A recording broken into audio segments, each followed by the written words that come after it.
3, 2, 1. Here we go!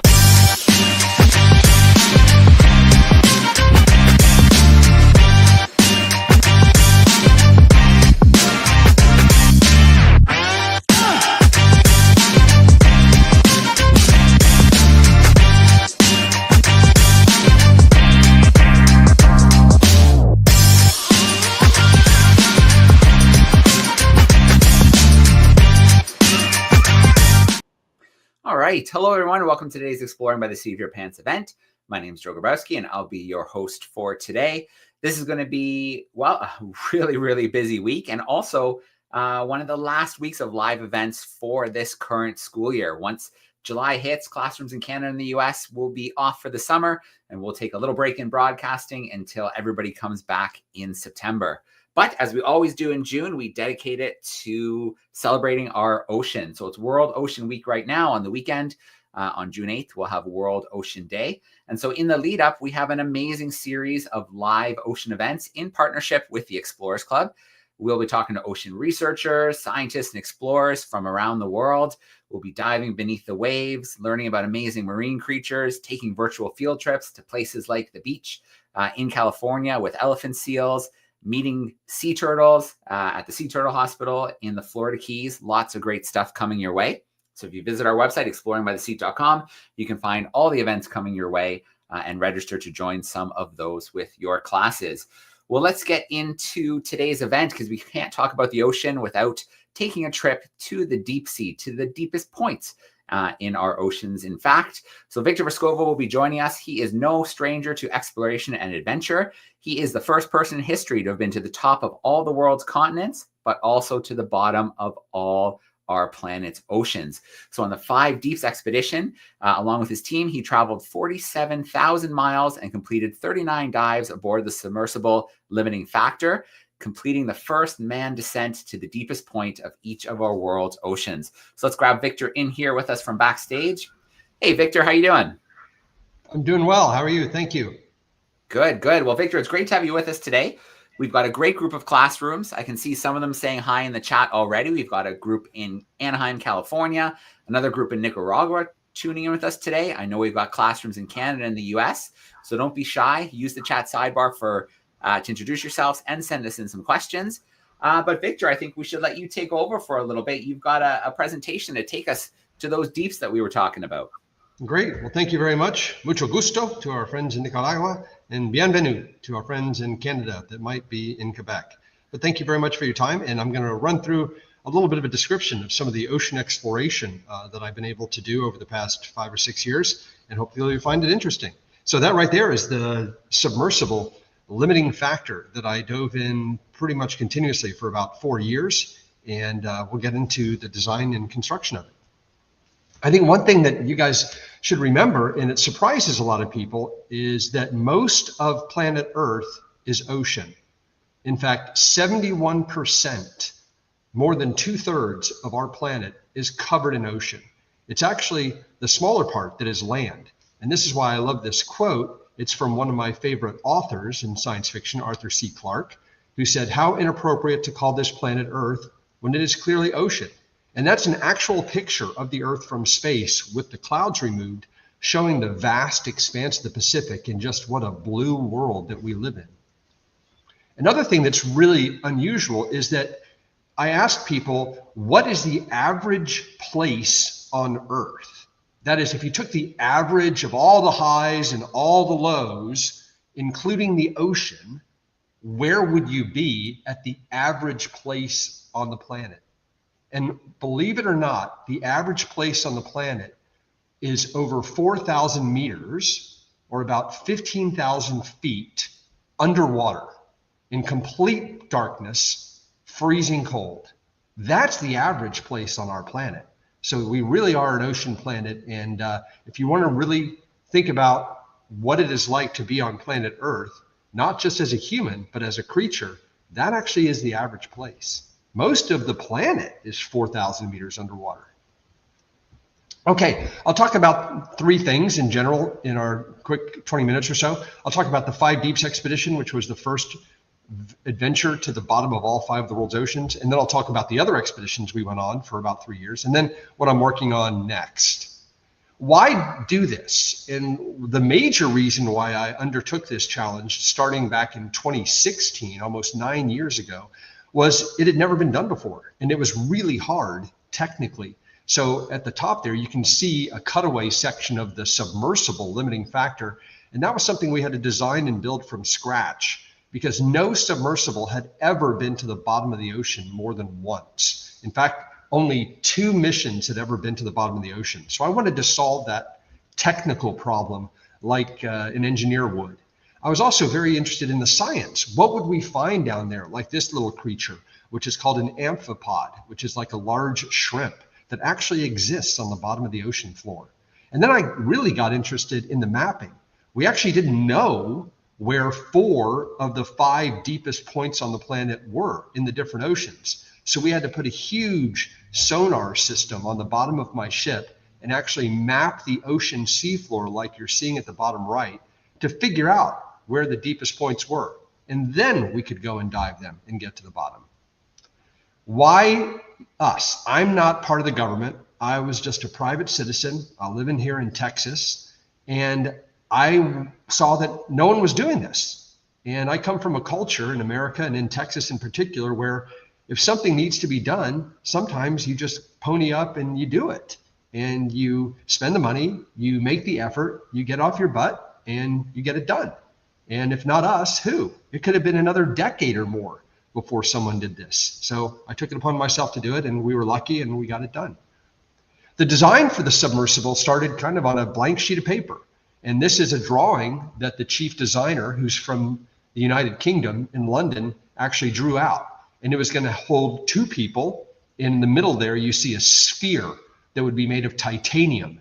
And those things that look like teeth are actually oxygen bottles. We would take our entire environment with us. And the rest of the submersible is just designed to get that pressure capsule, that sphere, down to the very bottom of the ocean, 4.5 hours from the surface at 11,000 meters or 35,000 feet to the bottom, and then back up safely. And then it was all electric, so it was battery powered. You can see the battery packs on either side, and it moved around using the thrusters, which you can see on the sides. So it was a very simple design, but very difficult to make because it had to withstand crushing pressures of 8 tons per square inch. Imagine 4 automobiles on your fingernail. That's how much pressure was on every part of the submersible. And it was very hard to engineer that to make it able to be survived. So this is the core of the submersible, this titanium ball that 2 people could sit in. And you can see the 3 viewports that we would look out of. And you can see that they're actually really small. And they're really small because that pressure was so intense that it was pushing the window into the submersible. So it had to be like a cone to withstand the pressure. And then you can see those latches on the middle of it that actually held the sphere together like a perfect sphere. And that is the shape that resists pressure better than anything in physics, a sphere. And that's the submersible. When it was fully constructed and being launched off the back of my Navy vessel, the pressure dropped. So there'd be 2 people in there, and you can see the manipulator arm just to the left of the pressure sphere that we could grab things with, and you see the thrusters, and we would come in from the top, climb down a little ladder, and then get inside. Now, the submersible couldn't just leave the coastline and go wherever it wanted to do. It had to be carried around the world by a ship because it could only go a limited distance. And that's where the pressure drop came in. And this was a former US Navy vessel that I purchased and refurbished and made it into a submersible carrier. But it also had a really big and very powerful sonar, what we called the Kongsberg EM-124, most powerful sonar ever put on a civilian vessel. You can't see it, but it's underneath the ship. And that's what we use to map the seafloor. So this could hold about 49 people. It was quite a production to go to sea and launch and recover the submersible. But this ship was allowed us to go anywhere in the world that we really wanted to dive the submersible, which is what we did.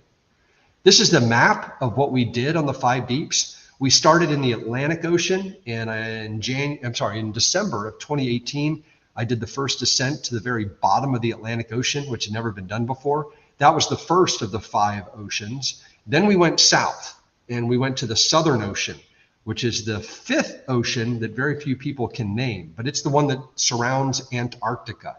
And no one had even remotely explored this part of the world, but we mapped it. We found the deepest point in that ocean, and I was lucky with the weather because it's very harsh down there. We were able to dive it. And then we went over to the Indian Ocean. We had to figure out the deepest point in that ocean as well, which we did. And then we went to the deepest point in the ocean, the Pacific Ocean, at Challenger Deep. That's the name of the deepest point in the whole world. And there are no other deeper points than the Challenger Deep, because satellites have been able to give us a rough idea what the surface of the Earth looks like on land and at sea.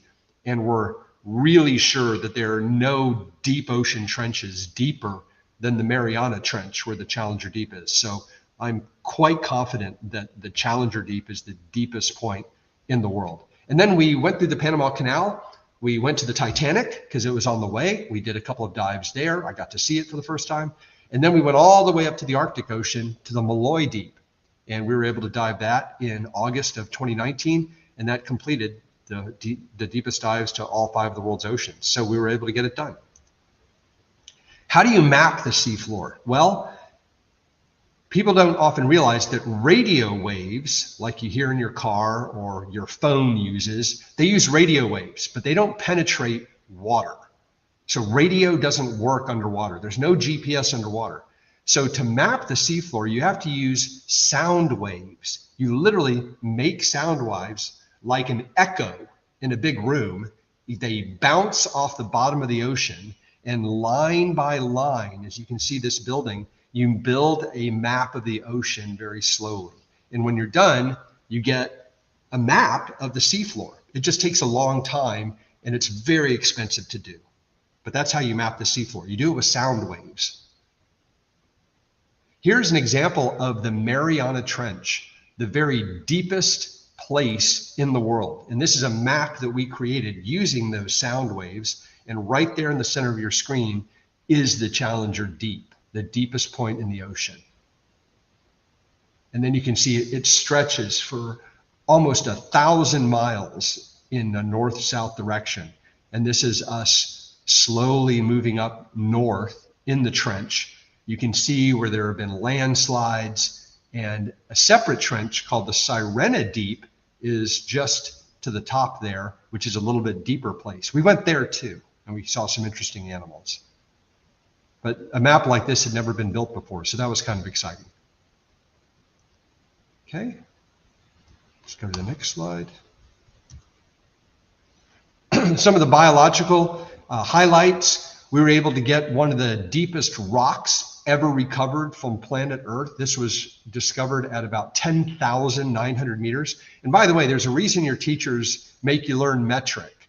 When you leave the United States, pretty much everyone else in the world uses the metric system. So if you're ever going to be a scientist or an explorer, get used to using the metric system, because that's what we had to use when we were diving. Now, this rock was very special because it just looks like a rock, big deal. But we actually put it into a microscope, like maybe you do in your science class, and we found some really interesting things. We found a lot of interesting things in the ocean. We found a lot of different species of fish. We found a lot of interesting other creatures. But when we looked at the rocks at the bottom of the ocean, that stuff in yellow that you see, that's not gold. It's not a different color rock. That's actually little creatures in colonies that are living together at 11,000 meters down in pitch black. It's not pitch black here because we had lights on the submarine and we lit it up. But these are creatures that live in freezing cold water, darkness their entire lives, but they live together in little colonies, and that's what they do. When we looked really closely at this rock, we saw some interesting things.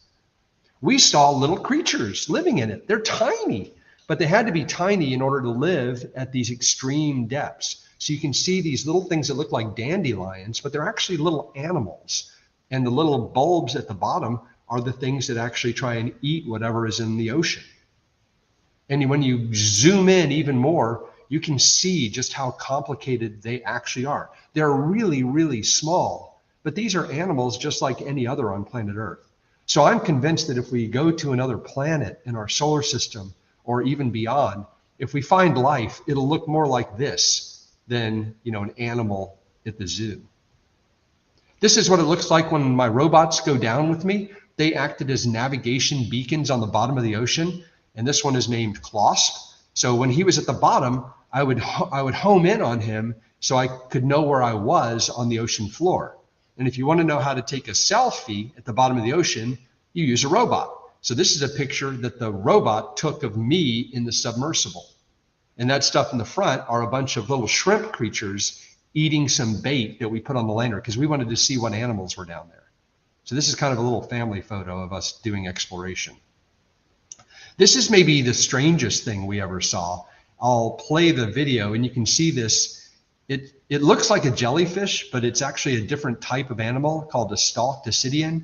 And you could see it floating by like it's investigating the robot, investigating the food that we put out. We call this one Snoop Dogg because it looks like a little dog's head, but it was definitely the strangest thing we ever saw and is definitely a new species that we discovered. You get to see some amazing places in the world when you go exploring. This is at South Georgia Island off of Antarctica. That's my ship in the foreground. We took this using a drone, but that's one of the most beautiful places I've ever seen in my life. It was just gorgeous. So try and travel if you can as you get older. It's an amazing experience. Got to see the Titanic. That was a very special adventure. For my submersible that could go to the very bottom of the ocean, it wasn't that dangerous at all because this was about 4,000 meters and my submarine can go to 11,000. But we were able to do some dives and did a special for National Geographic. You can watch if you want. It's on Amazon. So some of the things that we did, we found creatures like this, a large amphipod living at the bottom of the ocean. And there are many things that are involved in marine research. There's biology, like learning about the creatures that live there. There's geology, learning about the rocks and how the crust of the earth interacts with the environment. There's hydrography and map making or cartography. That's a map we made of one of the deepest points in the Indian Ocean. There's climatology. In researching the ocean, you learn about how the whole world works and how the climate interacts with the ocean. And even archaeology. That is a sonar image of the Titanic. So you can look for wrecks at the very bottom of the ocean, and that classifies as archaeology. So there are a lot of different disciplines when you do marine research. Why should we use manned submersibles instead of robots to go to the bottom of the ocean? Well, most people don't realize to go to the bottom of the ocean, you would need a really, really long cable, 7 miles long. And my submersible had no cable attached to it, which gave us complete freedom to go anywhere in the ocean and not worrying about a cable. And it was also good to have an individual, a human being, at the controls in relatively unknown terrain. Robots are great, but they can't make good decisions in highly dynamic, dangerous environments. Humans are pretty good at that. And it allowed just for direct interaction with the environment by a human being. And it's a lot more interesting for the public when a human being goes somewhere and not when just a robot does. So other things that we did after doing the 5 oceans, we went all over the Mediterranean Sea and the Indian Ocean. We went around Africa. We saw a wreck of a French submarine that mysteriously vanished in 1960. We figured out why it went down. It actually got hit by another ship. Unbelievable as that may seem, that's what happened, and we figured that out. So we did a little bit of, mystery solving with the submersible. That's me with a French admiral in the submersible figuring out what happened to that wreck. And there's the wreck itself. And when we figured out what caused the submarine to go down, we actually laid a plaque on it in memory of the sailors that died there.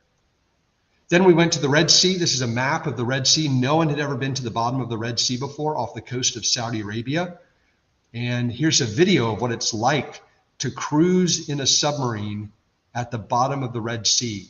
You see some weird things like these pieces of rock jutting out that are half living, almost like coral. We called them chimneys. You can see the different color of the seashore. There were underwater lakes that were very dense with salt water.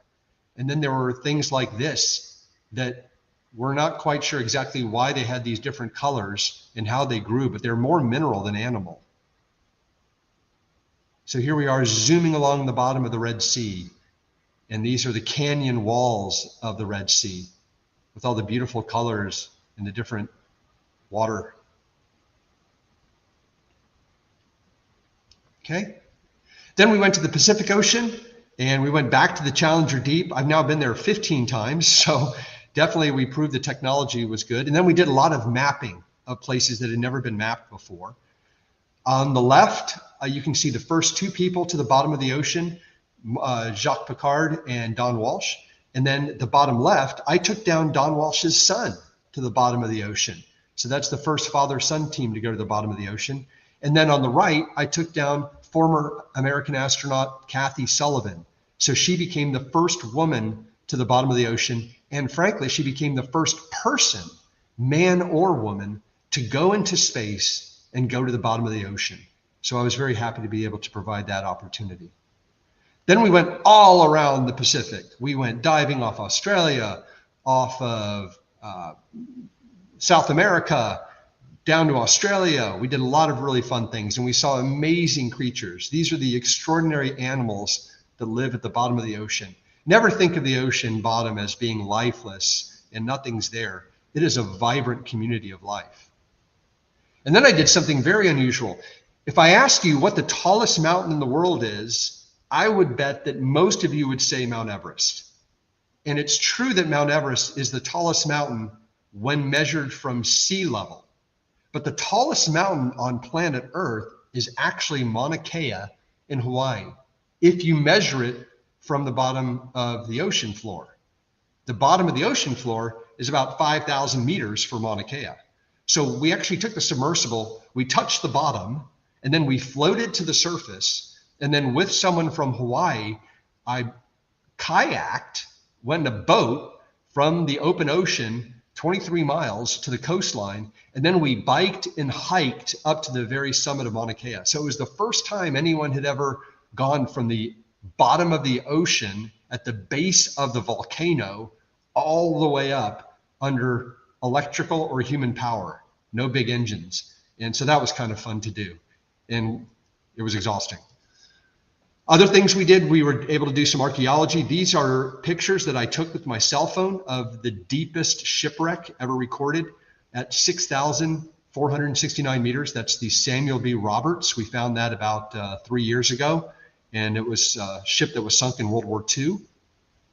So what's next for me? Last section. Well, I was very fortunate. I got invited to go into space. So that is the rocket I went up on, Blue Origin, New Shepard. And 3 years ago, I was fortunate enough to be strapped in with 5 of my friends. And we went up and saw that view to the left. And it is absolutely breathtaking. And many of you watching this, I'm very hopeful that space will become more and more accessible. So I'm hoping I'm just an early wave of all the people that'll go into space like you. It's certainly getting more doable. Another cool thing I'm involved in is I do a lot of investing in companies that do pretty amazing things. One of the companies that I invested my money in actually birthed dire wolves last month. No kidding. I actually put some money into the company. They did the biomedical research and they were able to bring back an extinct species from 10,000 years ago. And it made the cover of Time magazine. And that's my friend, the chief executive officer of Colossal Biosciences that birthed them, holding one of the dire wolves. And yeah, he's a great guy, a good friend, and we're doing some fun things together. So it's not just it's scientific exploration, but that's what makes life exciting, is to do things that other people aren't doing and hopefully be successful. And I'm also invested in a company that's going into space. We're actually trying to mine asteroids for metal. This is something that you would read about in science fiction novels 10 or 20 years ago, but we're actually trying to make it happen. We are sending up another space probe next year that hopefully will be able to rendezvous with an asteroid and begin sampling its surface for rare metals. And one day, hopefully, bring them back. And that would allow us to mine space instead of the dirty business of mining our own planet. So I'm trying to do other things than just marine exploration. And one other last thing I'll mention is mapping. I've become very passionate about mapping the seafloor. And on the left, you can see a map of planet Earth. And anywhere you see that's black, that is completely unmapped. 75% of the ocean is still completely unmapped and uncharted. We have detailed maps of Mars and the moon, but we do not have a complete map of our own planet. And that ship off to the right is something that I'm designing and building that I hope will significantly improve our ability to map the deep ocean. And hopefully in 2 years, that ship will be built and eventually it will be out in the ocean mapping far more efficiently than any other ship before it. So those are the things I'm involved in. And thank you for your time. And I'm happy to answer any questions or do the next step that we have in store for you. All right, Victor, thanks for that great presentation. It's it's amazing. Our ocean is pretty awesome. And it's amazing what you can do when you put your mind to something and just get something done without red tape and governments and things like that. Just getting good science done, and you've accomplished an amazing number of things. Very, very cool. Okay, let us play some Kahoot. So I am going to share my screen. This should come up for you right about now. If you're going to play along with us today, you need to go to kahoot.it. Once you get to kahoot.it, it's going to ask you for a PIN number. Our PIN for today is 897-5959. If you have tablets or Chromebooks or something like that at your seat, you could join that way. If not, this will be up at the front of the room likely right now, so you could shout out your answers to your teacher. If you cannot join us with tech, that's no big deal. You can still play along and see how you do. We have 4 questions today, some true or false, some multiple choice. The faster you put in the correct answer, the more points you're going to get. Oh, and I should mention too, if you're joining from home, I know we always have some home students joining, scan the QR code with your phone or tablet, and that will bring you right in. If you're tuning in via the chat, don't be shy. Send us in some questions, and we'll read some of those from the chat. We've also got Mr. Hancock's crew hanging out backstage. We're going to bring them in just a moment as well. And so let's get it started while we wait for our students in some classrooms to get in place for some Kahoot. Victor, I want to start with a question for you. And being in the submersible for so long, did you bring food with you? What did you do to pass the time going down and going up? Yeah, a mission could last as long as 14 hours straight at its longest. So I would definitely bring a sandwich. I routinely brought a tuna fish sandwich and a little bit of water. You don't want to drink too much because you don't want to have to go to the bathroom. So we learned how to dehydrate ourselves so we wouldn't have to go to the bathroom for 12 plus hours. But yeah, we'd bring a little bit of snacks, and on the way up, because pretty much the mission was over at that point, we would watch a movie, and I would let my passengers typically watch a movie. At the Titanic, I actually watched the movie, The Titanic. All right, very cool. Okay, let's check in with Mr. Hancock's class while we're waiting. We've got lots of students joining in, so we're going to have to give it another minute to get them in here. Mr. Hancock's crew, how are you doing today? We're doing great. We're excited for the Kahoots. Just a question. You talked about your design. Were there ever any failed designs? And what did you do when it just wasn't working out? I'm sorry, I didn't hear the question fully. Can you repeat, please? A little slower? Yeah, sorry. Your design you shared at the very beginning, were there other, with the windows being the cone, were there ever any failed designs? Any designs that you had a hard time with?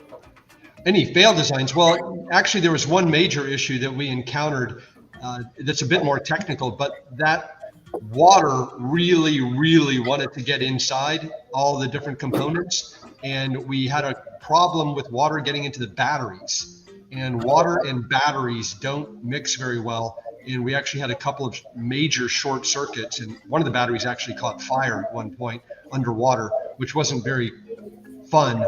But we figured it out. And over 2 years, we figured out how the water was getting in, and we solved the problem. So that was very technical, but very kind of dangerous, but we figured it out. Amazing, 2 years. That's good for you. Yeah, it was one of those engineering problems where when we initially looked at it, we thought what was causing the problem, there's no way that could be it. So, so for a year and a half, we looked at other things that could have been causing it, and slowly and surely knocked them all out. And we went back to the original thing, went, well, that has to be it. And then we figured out that we had missed something. Right. We've been talking about that in class. Sometimes you can overthink it, right? Sometimes it is maybe the more obvious thing. Yep. Amazing. Thanks so much. Thank you. All right. Well, things have slowed down joining the Kahoot. We've got over 100 students / groups in here with us. So let's get this Kahoot going. All right, here we go. We got a 3-second count in. Remember, the quicker you put in the right answer, the more points you're going to get.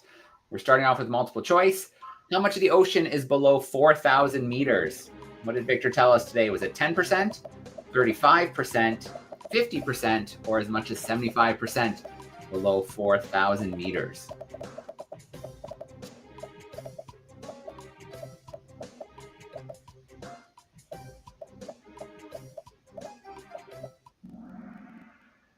All right. Oh.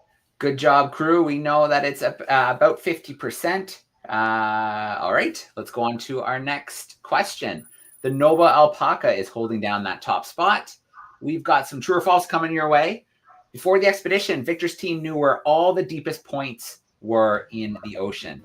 So before the expedition, true or false, Victor's team knew where all 5 deepest points were. True or false, we've got 11 more seconds to get something locked in. We got answers flying in.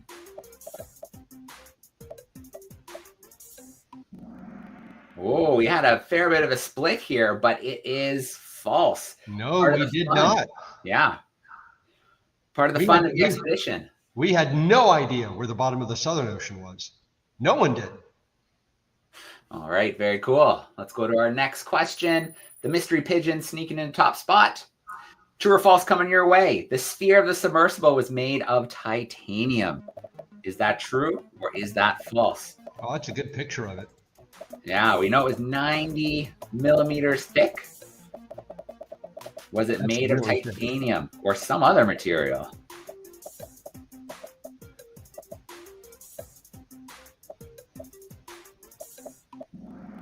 All right, good job, crew.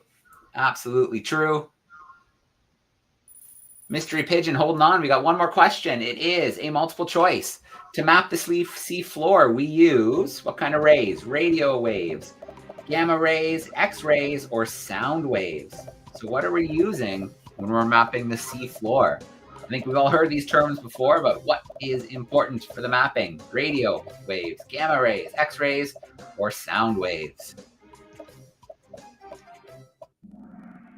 All right, good job, crew. No fooling you guys. It is those sound waves. Let's take a look at our podium before we switch to Q&A for the rest of our hangout together. Captain Pony in 3rd place. 2nd place, the Cute Pelican. And holding down that top spot, we've got the Mystery Pigeon holding on for those last few questions. Way to go, Mystery Pigeon. All right, good job, crew. Let us turn off that screen share. Let's get front and center again. Here we go.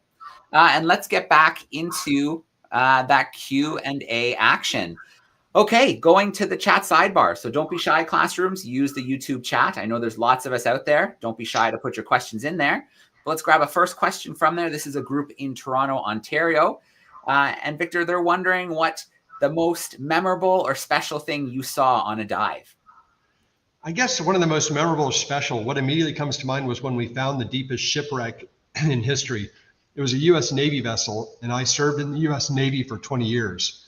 So it was very special for me as a former Navy officer to see for the first time a ship that went down fighting in World War II almost 80 years ago. There were a lot of live munitions on the vessel that were rather obvious, so that made it a little bit tricky to navigate around, and I didn't want to hit anything too hard. But anyway, that was a very memorable and special experience, especially because it's very, very, very difficult to find things on the seafloor, including large shipwrecks. So that we actually found it was also a big achievement and very exciting. So it was the combination of everything that was very memorable. Okay. Let's see. Okay. Ms. Serrano's crew is joining us from Anaheim, California. And they're curious about funding. So they're wondering, where did the funding come for all of your explorations? Oh, I think Victor might have froze on us. Okay, we'll have to just give it a second and see if the screen will unfreeze for us. Oh, there we go. I think we got... There I am. Okay, we lost you. You froze on us for a second. Victor, our class in Anaheim, California was curious about the funding. We know that, there was some self-funding, but did you have funding from other sources for the explorations? Not really. I pretty much paid for everything myself. I had a couple of people that I would take on dives that sponsored elements of the scientific missions, but 95% of it I just paid for myself. It was much easier that way, much more expensive, but that way I didn't have to rely on any sponsors, any governments, anyone telling me what I could and couldn't do. That's why we were able to move so fast and get stuff done. Yeah, it's good to be your own boss. Yeah. All right. Ms. Fragel's crew is curious how many Guinness World Records you broke during these explorations. I think it's about 10. There were a lot, because when you have a vessel like we built that was able to do things that no one else could do before, that allowed us to break a lot of records. It's not hard when you have something like that. The most number of dives to the bottom of the ocean, the first person to go up Everest and go to the bottom of the ocean, the longest distance ever traveled to the bottom of the ocean, the first time with all 5 of the world's oceans. There were just so many. So yeah, there were quite a few. That's not really why we did it at all. It was more to develop the technology and open a door for marine science that had never existed before. It became relatively routine for us to go to the bottom of the ocean, and that had never happened before. That was really what we wanted to do. All right. So they've got a follow-up question here. They're wondering, what were your studies? What did you study in school? I studied engineering to start off with, as you might suspect, but then I also got very interested in economics and finance and also political science. So I also loved history. I almost did a triple major in college because I couldn't decide, because I loved pretty much all subjects. Everything was interesting to me. And so those were the primary things I focused on, but that allowed me to have a separate business career that allowed me to make the money that I could then use to pursue my engineering interests, which were in the ocean and in aviation and other things. So doing a lot of different things allowed me the ability to do many different things. All right. Mr. Hancock's crew, let's bring them back in and see if they have a follow-up question or two for us. Yeah, definitely. We had quite a few students interested in the Titanic. Can you tell us more of what you saw, what the condition is? How is it doing down there? Yeah, the wreck of the Titanic, the thing that struck me most about it was that it's really big. So anything you ever read that the Titanic is vanishing or it's going to be gone in 5 or 10 years, it's simply not true. It's huge. So it will become less and less recognizable as the Titanic as it falls apart, but it's a huge mass of iron and other materials. So it'll be there for a while. It was kind of spooky. I actually did a dive on it by myself. So it was just me and the wreck. And that was kind of spooky. It was like going into a haunted house, but it was very special as well. But it is a special wreck. But to be quite frank, I found diving on the U.S. Navy wrecks, the USS Johnston and the USS Samuel B. Roberts, as more interesting and more difficult technically than going to Titanic. But the Titanic has an incredible history. So it was pretty cool to be able to see it right there and kind of relive what happened that night.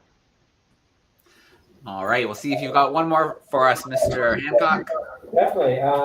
What's up next? You said you've been to space, you've been to the top of the highest of highs, the lowest of lows. What are you doing next? Well, I think I touched on some of them. I do have a very active career in venture capital. So I'm trying to invest in new technologies in life sciences and biology, but also in exploration. So the major thing I'm personally working on right now is actually developing this ultra efficient deep ocean mapping vessel. We're doing testing in a laboratory in Norway currently, and we're hoping to start building it next year. And hopefully by 2027, this ship will be on the water, mapping the ocean dramatically more efficiently than anything that's ever come before. No one's ever tried to do it the way we're doing it. We're basically building a small, fast ship around a very powerful sonar. No one's ever quite done it that way. Right. Breaking news, one of my students wants to know, tell us more about space. What was it like? I'm sorry, again? What was space like? Oh, space was awesome. I don't know any other way to say it, but it was the most intense 10 minutes of my life. It was straight up and straight down at Mach 3 going up, Mach 5 coming down, and 5 minutes of weightlessness. It was absolutely unbelievable. And seeing the Earth from space was extremely special. Even the astronauts have a word for it. It's called the overview effect. It's the psychological phenomenon that when you see the Earth from space, it changes how you view life and the world. You see how vulnerable we are on this rock floating in space, and it makes you want to take better care of it and take better care of each other. So I think that nothing bad can come from having more people go into space. I think it makes you a better person. I hope. Is your perspective maybe on the bigger picture? Absolutely. Awesome. All right, thanks very much. All right, Sure. awesome. Thanks, Mr. Hancock's crew. Going back to our YouTube chat. Let's see. So, Ms. Serrano's crew would like to know, you talked about the fire with the batteries. Did you have any other issues you had to solve while in the field? Oh my God. Well, yeah, this was a prototype vessel that had never existed before, putting it into one of the most brutal conditions on planet Earth. We had lots of issues. We had a hatch that leaked. We had the manipulator arm actually fell off during testing into the bottom of the Bahamas, and we never recovered it. We had to build another one. So there were all sorts of electrical problems, mechanical problems, but that's normal for a prototype. And so whenever you're building something new, you have to be prepared for all sorts of things going wrong. And you just get to work and you work the problems one after another until one day, a couple of years later, you wake up and a dive goes off pretty perfectly. And then it's great. And now you know how to do it right. And you've bulletproofed your new vehicle. And that's why I no longer own the submersible. I was able to sell it to a marine research organization called Inkfish, and they are out there in the Pacific diving it regularly. And I think in no small part because we were able to perfect it. They wouldn't have bought it and kept funding it if it was breaking all the time. No, we figured it out and we got it working really well, but that's what it takes. Yeah, very cool. It's great to have that legacy of the submersible living on and doing those dives. Hamza is with a virtual elementary school, and Hamza would like to know how the deepest point we found first was the deepest. It was Challenger Deep. How did we find that point way back when? That's a really fun question. There was a very famous expedition conducted in the late 1800s by a British research vessel that was called the HMS Challenger.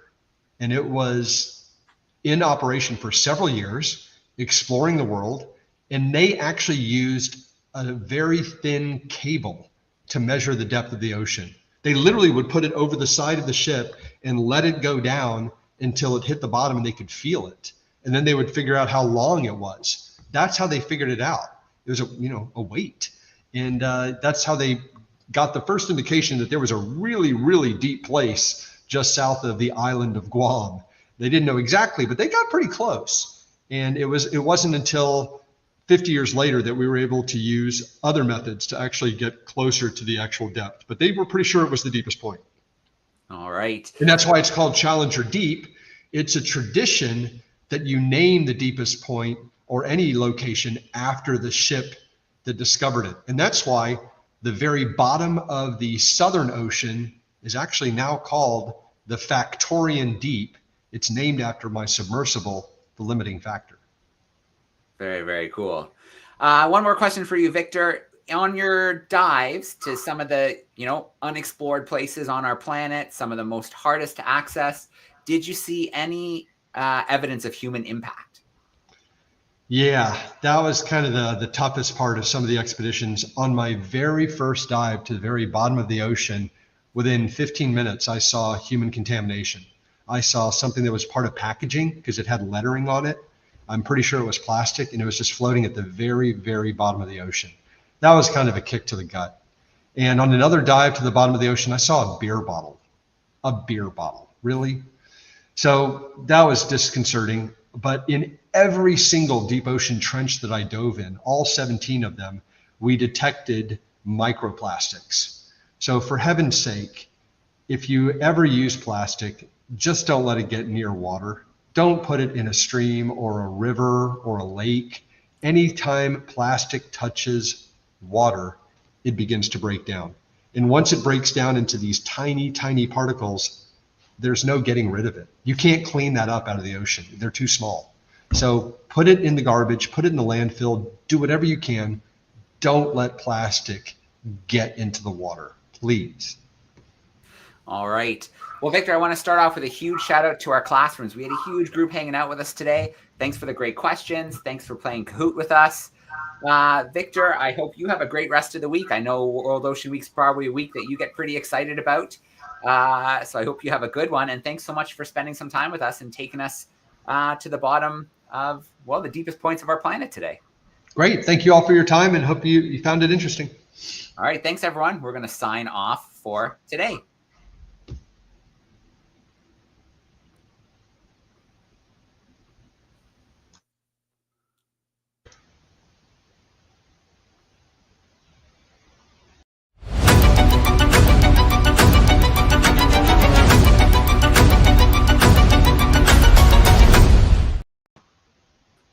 All right. Sorry.